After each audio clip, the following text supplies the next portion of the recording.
Lee Cade, team lead for a software engineering department. Not a manager, more like the guy who knows how all the pieces fit together.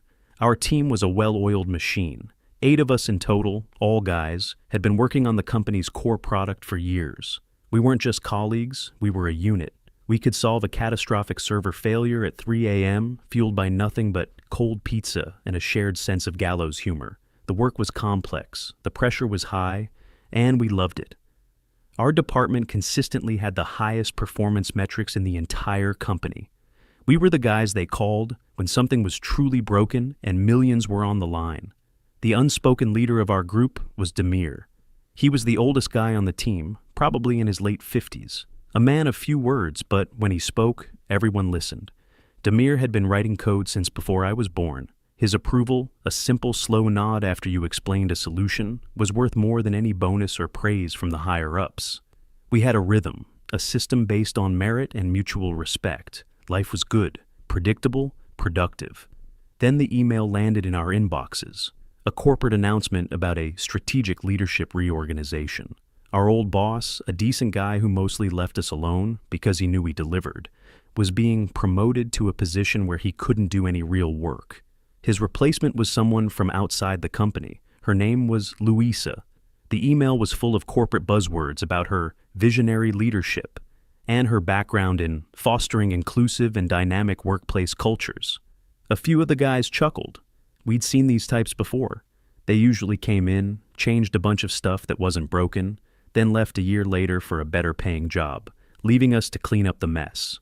We figured we'd just keep our heads down, keep delivering results, and wait her out. We were wrong. Her first day she called an all-hands meeting for our department. She walked in with a practiced smile, looking sharp in a business suit that probably cost more than my first car. She didn't ask about our current projects. She didn't ask about our technical challenges or our recent successes. She launched directly into a prepared speech. It was a masterpiece of corporate nonsense. She spoke about her mission to deconstruct the existing paradigms and challenge the structural biases inherent in the tech industry. She looked around the room, making eye contact with each of us. Then she said the line that made the air in the room turn cold. Frankly, I'm concerned by the lack of diversity here. A team that is this homogeneous is a liability. It's a sign of a deeply ingrained cultural problem, one that my tenure here will be dedicated to rectifying. Silence. You could have heard a pin drop. We all just looked at each other. We weren't a homogeneous liability. We were the most effective team in the company. I glanced over at Demir. He was just sitting there, completely still, his face an unreadable mask. But I could see the slight tightening around his eyes.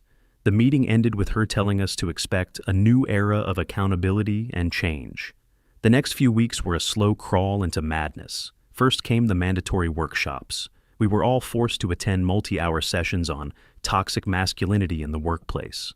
A consultant, a woman who had never written a line of code in her life, explained to us how our problem-solving approach was adversarial, and our direct communication style was a form of microaggression.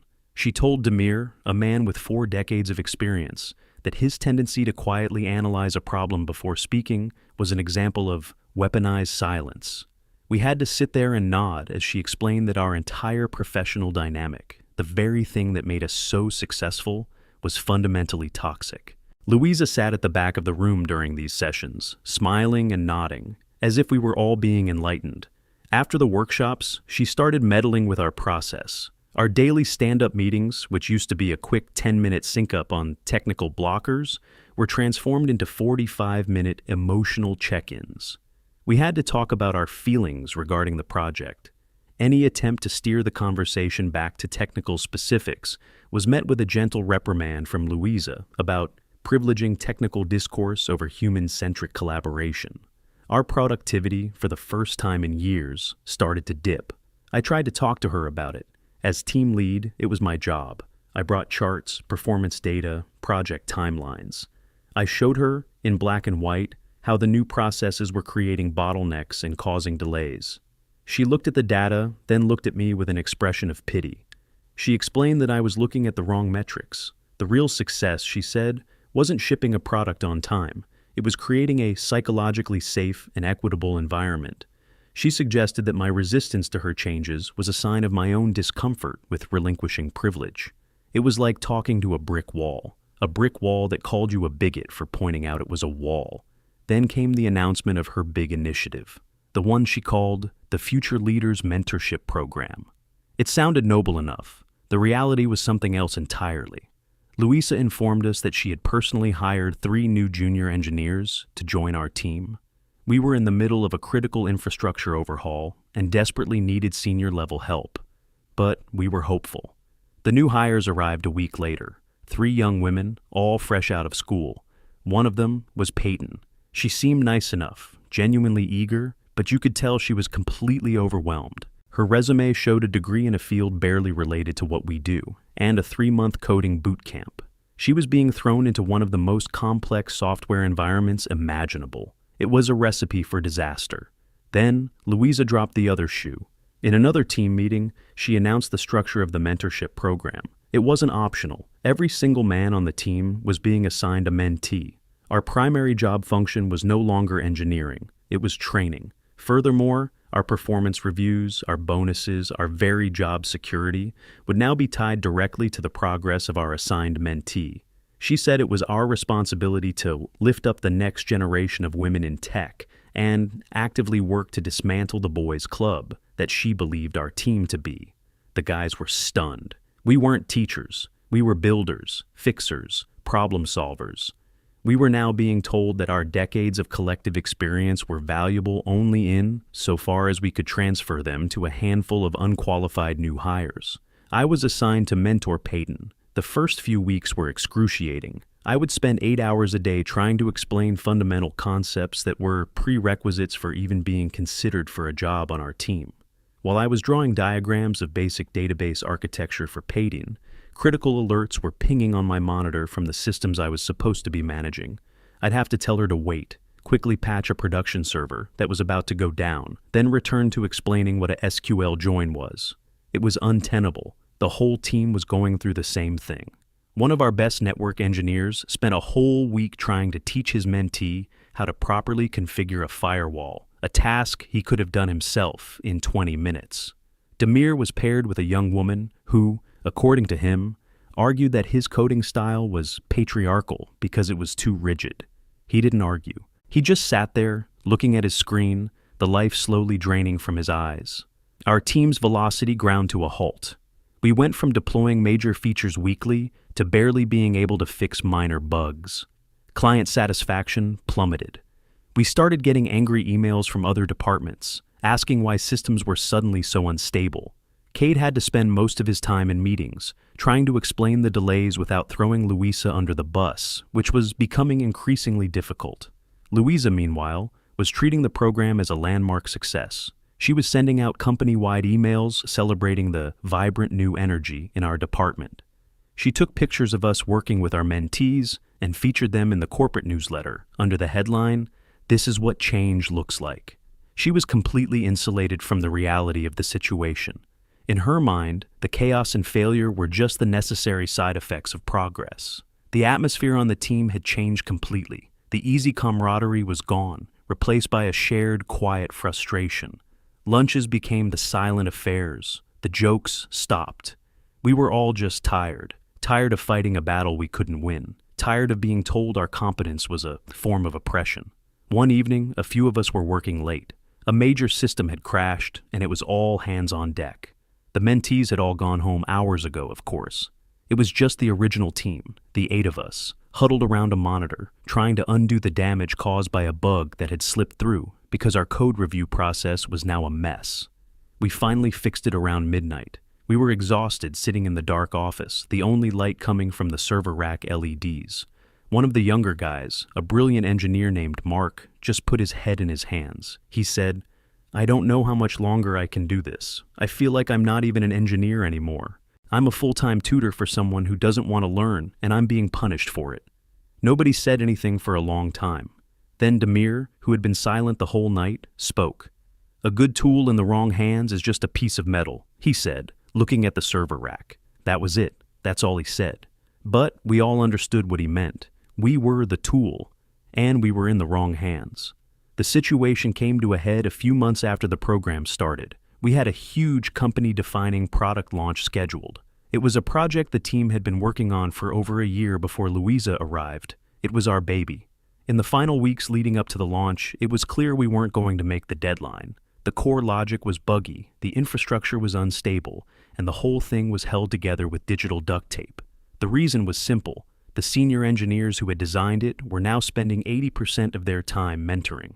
I called an emergency meeting with Louisa. I laid it all out for her. I told her that, best case scenario, we needed to delay the launch by 6 months. Worst case scenario, the product as it stood would fail spectacularly, potentially costing the company millions and damaging our reputation beyond repair. I recommended we pause the mentorship program immediately and put all 8 senior engineers back on the project full-time. Louisa listened to my entire presentation without interruption. When I was finished, she smiled. Not a friendly smile, it was condescending, dismissive. She told me that she was disappointed in my failure of leadership. She said that a true leader would see this as an opportunity for the mentees to step up and take ownership. She accused me of trying to sabotage her program because I was threatened by strong, capable women. I was speechless. I had just shown her irrefutable proof that her policies were about to sink a flagship product, and she turned it into a personal attack on my character. She then said that not only would she not be pausing the mentorship program, she would be doubling down on it. The launch would proceed as scheduled, and she expected the mentees to be the ones presenting the final product at the launch event. It was a declaration of war. She wasn't just incompetent. She was actively trying to set us up for failure to prove her ideological point. I walked out of her office and went straight to the team's area. I told them everything. The look on their faces was something I'll never forget. It was a mixture of anger, disbelief, and finally, a strange kind of calm. The calm that comes when you realize you have no other options. The launch was 2 weeks away. We didn't try to be heroes. We didn't pull all-nighters to try and save the project. We knew it was pointless. Instead, we did exactly what we were told to do. We mentored. We patiently answered questions. We walked the new hires through the code they didn't understand. We watched as they, with the misplaced confidence of inexperience, made critical mistakes. We documented everything. Every bug they introduced. Every warning we gave that was ignored. Every time we suggested a correct approach and were overruled by a mentee who had read a blog post and thought they knew better. Payton, to her credit, seemed to realize she was out of her depth. She came to me one afternoon, looking worried. She said, "Cade, are you sure this is ready? I ran a test, and the main data processor seems to be dropping about 30% of its packets." I looked at her and said, "That's a very good observation, Payton. You should bring that up with Louisa. It's your project now." She knew something was wrong, but she was too intimidated by Louisa to push back. The day before the launch, Louisa sent out a meeting invitation. The title was Final Team Alignment. The attendee list was interesting. It was just the 8 original male engineers. None of the mentees were invited, not even Payton. We all filed into the conference room. The mood was somber. We knew this was it, the end of the line. Louisa walked in, beaming with pride. She was practically glowing. She started the meeting by congratulating us. "Gentlemen," she began, "I want to personally thank you. What you have accomplished over these past few months is truly revolutionary." We just stared at her. She went on, "You have successfully transferred your institutional knowledge to a new, diverse generation of talent. You have proven that men can be powerful allies in the fight for workplace equity." She paused for dramatic effect, letting her words hang in the air. "Your mentees are ready. They are the future of this department, and now we have reached the final, most important phase of this transition." She looked at each of us, her smile unwavering. "To truly complete this cultural reset and make space for the new talent you've so wonderfully cultivated, I need you to take one last step. I need you to demonstrate the ultimate act of allyship. I expect all of your letters of resignation on my desk by the end of the month." There was a profound, ringing silence in the room. It wasn't an empty silence. It was heavy. We were 8 men who had spent years communicating in grunts, nods, and technical shorthand. And in that moment, we were having the most articulate conversation of our lives without saying a single word. I looked at the guy across from me, another senior engineer. His eyes were wide, not with fear, but with a kind of stunned clarity. Louisa's smile was still plastered on her face, but it was starting to look strained. She had expected applause, or at least a solemn, respectful acceptance of her decree. She was getting nothing, just the dead, flat sound of a ventilation fan. The air was thick with unspoken contempt. She had just asked us to spend months of our lives training our own replacements, only to commit professional suicide for the sake of her ideology. She didn't see us as people, as engineers who had dedicated our careers to this company. She saw us as a statistic, a problem to be solved, an obstacle to be removed. The first to move was Damir. He didn't sigh, he didn't make a sound. He simply blinked once, slowly, as if waking from a long dream. Then, with a deliberation that felt ancient and powerful, he reached into his shirt pocket and pulled out his company ID badge. It was attached to a worn lanyard, the plastic scuffed from years of use. He didn't throw it. He didn't drop it. He leaned forward and placed it gently in the exact center of the polished conference table. The small clatter of the plastic hitting the wood echoed in the silent room like a gunshot. He looked directly at Louisa. His face was calm, impassive. He held her gaze for a solid 3 seconds. In his eyes, there was no anger. There was something far worse. Complete and total indifference. He had already written her off. Then he pushed his chair back, stood up, and walked out of the room without a backward glance. The spell was broken. The second engineer, a quiet guy who handled our database architecture, followed suit. He took off his badge, placed it next to Damir's, and walked out. Then the third, and the fourth. It became a silent, solemn procession. Each man stood up, placed his badge on the growing pile on the table, and left the room. No shouting, no arguments, no dramatic speeches. It was a quiet, unified, and absolute rejection of everything she stood for. Louisa's face had gone through a rapid series of transformations. The confident smile had vanished, replaced by a twitching, confused frown. Her eyes darted from one man to the next as they stood and left. A flicker of panic entered her expression, followed by a flash of indignant rage. She finally found her voice when there were only 3 of us left. "What do you think you're doing?" she stammered, her voice an octave higher than usual. "This is incredibly unprofessional. This is insubordination." The 5th man ignored her completely, placed his badge down, and walked out. Now it was just me and one other guy.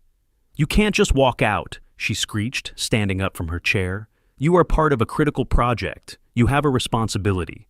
The 7th engineer calmly put his badge on the pile. It now looked like a small, sad monument to our careers. He walked out. I was the last one. I stood up. Louisa's eyes were locked on me, wide and desperate. She looked like a general whose entire army had just vanished into thin air. "Cade, don't you do this," she pleaded, her corporate mask completely gone, replaced by raw panic. "You're the team lead. You need to show some leadership. You need to control your men." I looked at the pile of badges on the table. Then I looked at her. I didn't feel angry anymore. I just felt an immense sense of pity. She had no idea what she had just destroyed. She thought leadership was about giving orders and enforcing ideology. She didn't understand that the loyalty our team had was earned, not mandated. It was a bond forged in late-night deployments and shared victories, something her MBA could never teach her. "They're not my men to control," I said, my voice sounding calm and distant to my own ears. "And you're right. I do need to show some leadership." I took off my badge and added it to the pile. Then I turned and walked out of the conference room, closing the door softly behind me. The 7 other guys were waiting in the hallway. No one was talking. We just stood there for a moment, a group of suddenly unemployed engineers. Damir gave a single decisive nod. And just like that, we all walked over to our desks.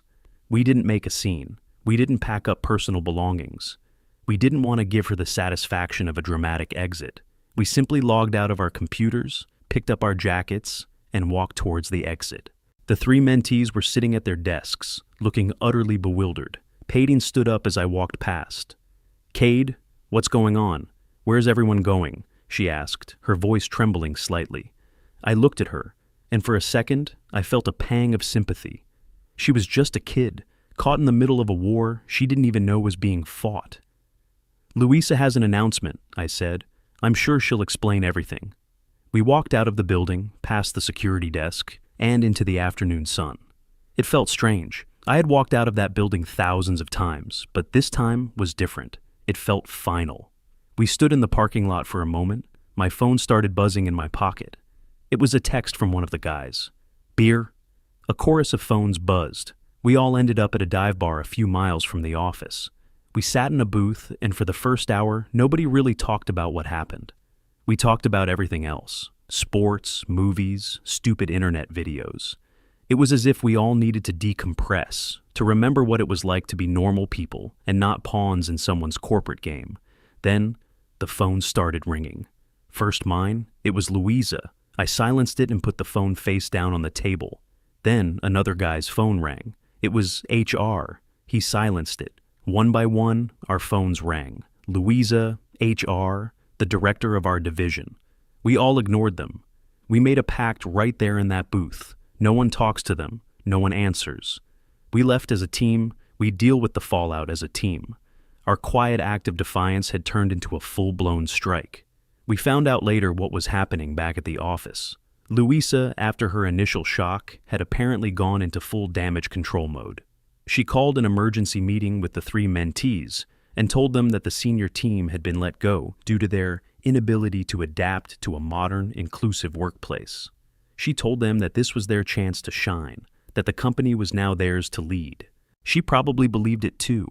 The first sign of trouble came about an hour after we left. A critical automated process that managed data backups failed. It was a finicky system that Demir had built years ago. He was the only one who truly understood its quirks. An alarm started blaring in the server room. The mentees, according to an anonymous email I got from a friend in another department, started to panic. They had no idea what the alarm even meant. Louisa, in her infinite wisdom, told them to just turn it off. It's like telling a fire crew to just unplug the smoke detector. Things escalated from there. By the end of the day, the unstable code for the new product launch had started to cascade into other systems. The bug Peyton had noticed, the one that was dropping 30% of data packets, turned out to be the tip of the iceberg. The new code was so poorly integrated that it was actively corrupting the main user database. The monitoring dashboard, which we normally kept a pristine green, apparently lit up with so many red and yellow alerts that one of the mentees thought the monitor itself was broken. The next morning, the day of the big launch, the entire company was in chaos. The product wasn't just delayed, the entire platform it was built on was now unstable. Customers were calling, complaining that their data was missing, or that the service was down entirely. Louisa was apparently running around the office, shouting at the mentees to fix it, as if fixing a multi-million-dollar software platform was something you could do by trying to turn it off and on again. She was trying to call us, over and over.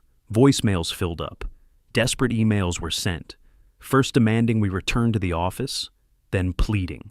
We ignored them all. We were at another bar, watching the disaster unfold through secondhand text messages and emails from sympathetic colleagues. It was a strange feeling, vindicating, but also sad. We had built those systems. We had poured our lives into them. Watching them burn was like watching your own house catch fire. But we knew we couldn't go back. The foundation was rotten. The climax came around noon. The owner of the company showed up. He was an old-school guy, the man who had started the company in his garage 30 years ago. He was mostly retired, only coming in for major events. He had planned to be there for the triumphant launch of the new product. Instead, he walked into a war zone. He saw the panic, the red alerts on every screen, and the complete absence of his entire senior engineering team. He was a sharp guy. He knew something was fundamentally wrong. He found Louisa in her office, where she was apparently on the phone with the company's lawyers, trying to figure out how to sue us for abandonment. The owner walked in and hung up her phone. He asked her one simple question. What happened? Louisa, cornered and desperate, made her final fatal mistake. She lied. She launched into a tirade about how the male engineers had sabotaged the launch. She claimed we were bitter and resentful of the talented young women she had brought in. She said we had staged a toxic coordinated walkout to undermine her authority and prove that women couldn't succeed without men. She painted herself as the victim of a misogynistic plot. The owner listened to her entire speech patiently. When she was done, he looked at her and said, "So, The 8 most dedicated, highest-performing engineers in this company, some of whom have been here for over 2 decades, all decided to throw away their careers on the same day, right before the biggest product launch in our history, just because they don't like you. The logic was so simple, so undeniable, that it cut through all of her corporate jargon. She started to stammer, but the owner held up a hand. He pulled out his own phone. "Let's find out," he said. A moment later, my phone rang. The caller ID was a name I hadn't seen in years. The owner. I looked at the guys. They all nodded. This was the one call we had to answer. I picked it up. "Hello? Cade," the owner's voice was calm and steady. "I'm in Luis's office. I've put you on speakerphone. Can you please tell me, in your own words, why you and your entire team resigned yesterday?" I took a deep breath. I didn't yell. I didn't accuse. I just stated the facts, calmly and professionally. "Yesterday afternoon, Luisa held a meeting with the 8 male engineers of the department," I began. "She thanked us for training our replacements over the past few months. Then she told us that, as a final act of allyship, she expected us all to submit our resignations by the end of the month to make room for more diverse candidates." I paused. The silence on the other end of the line was deafening. "We were told our work here was done," I continued, "so we complied with our manager's request and resigned, effective immediately." I didn't need to be in the room to imagine the scene. I had presented a simple, verifiable sequence of events. There was no room for interpretation. There was a long silence on the phone. Then I heard the owner's voice, no longer calm. It was cold as ice. He wasn't talking to me. "Get out," he said. I heard Louise's voice, shrill and panicked. "What? You can't. I have a contract. You have 5 minutes to clear out your desk," the owner's voice boomed through the phone. "If you are still in this building after 5 minutes, I will have security escort you out. You are fired. Get out of my company." I heard a sob, and then the sound of a door slamming. The owner came back on the line. His voice was weary. "Cade," he said, "I am so sorry. I had no idea this was happening." "We know," I said. "You've always been fair with us." "I need you back," he said bluntly. "I need your whole team back. The platform is in shambles. This is a complete catastrophe." "I don't know," I said honestly. "A lot of damage has been done." "Whatever it takes," he said, his voice firm. "I'm authorizing an immediate 20% salary increase for every single one of you, effective today. All of those ridiculous HR initiatives are gone. The mentorship program is terminated. The new hires will be reassigned to a proper entry-level training program where they belong." He took a breath. "And once you get the system stable, the whole team gets a full month of paid vacation on the company. Go somewhere warm. I don't care. You've been through hell." I looked around the table at the guys. They were all listening, their expressions a mix of shock and vindication. I saw Demir give another one of his slow, deliberate nods. That was all the answer I needed. "Okay," I said into the phone. "We're on our way." We walked back into that office like a conquering army. The atmosphere was electric. People from other departments were staring. The news had already spread. We ignored them. We walked straight to our old desks, which were exactly as we had left them. The server room alarm was still blaring. The monitors were all still red. We logged in, and we got to work. It took us less than 3 hours to stabilize the entire platform. Demir fixed his backup system in about 10 minutes. Another guy patched the database corruption. I rolled back the buggy code from the new product. By the end of the day, the alarms were silent. The monitors were green. It was like it had never happened. We saw Paytine on our way out. She looked small and defeated. She came up to me and said she was sorry. She said she had no idea what Luisa was planning. I told her it wasn't her fault. I told her to stick with the real training program and she'd be a fine engineer one day. She actually looked relieved. The next Monday, all 8 of us were on a plane to Hawaii. The company paid for everything. We spent the next month doing absolutely nothing related to computers. It was the best work trip I've ever been on. We heard through the grapevine what happened to Luisa. After being fired, she apparently rebranded herself. She's now a successful diversity and inclusion consultant. She hosts webinars and gives keynote speeches about her experience, bravely confronting a toxic patriarchal culture in big tech. Apparently, she uses our story as a case study. I guess in her version, she's the hero. I don't really care. She can have her story, I have mine, and I have my team. And that's all that matters.